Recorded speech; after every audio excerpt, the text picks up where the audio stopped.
جب بڑھاؤ ڈالا تو ایک پہاڑی نالا بہ رہا تھا، بکریاں آگے گزر گئیں، ایک سونی سی صورت والا ایک نوجوان کھڑا ہے۔ لوگ کہتے ہیں وہ کھڑا تھا کہ کوئی پار کرائے، میں کہتا ہوں کہ وہ کھڑا تھا کسی کو پار کروا دوں، کہنے لگا کہ میں نے اس بچے کو اٹھایا اور اٹھا کے اس نالے سے پار کروایا۔ اس حسین بچے نے مجھے کہا اللہ تیری زندگی میں برکت دے دے، اللہ تیری زندگی میں برکت دے دے، اللہ تیری زندگی میں برکت دے دے۔ اللہ 7 مرتبہ کہا اللہ تیری زندگی میں برکت دے دے۔ میرے رب نے ایسی برکت دی کہ ان کے ایک بول پر مجھے 100 سال عطا کیا، ایک بول پر 100 سال عطا کیا۔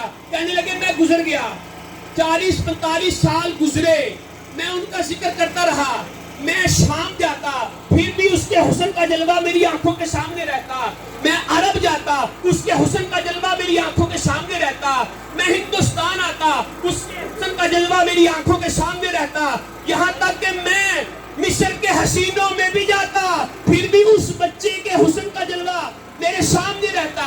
ایک دن کیا ہوا، اپنی چھت پر لیٹا ہوا تھا، کیا دیکھتا ہوں چاند 2 ٹکڑے ہوتا ہے، تھوڑی دیر گزرتی ہے تو پھر جڑ جاتا ہے۔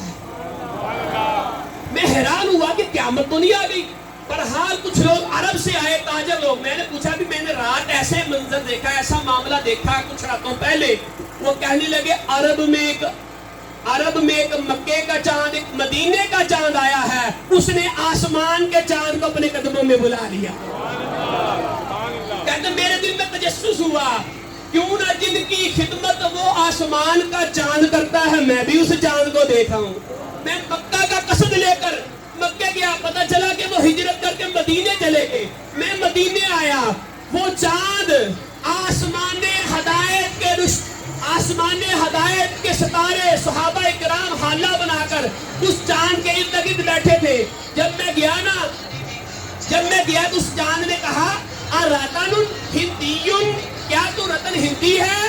میں نے عرض کی آپ میرا نام کیسے جانتے ہیں، آپ مجھے کیسے پہچانتے ہیں؟ فرمانے لگے میں وہی تو ہوں جس چاند کو بچپنے میں تو نے دیکھا تھا، تو نے سمجھا میں نے پار لگایا، آج میں تجھے پار لگانے کے لیے بیٹھا ہوا ہوں۔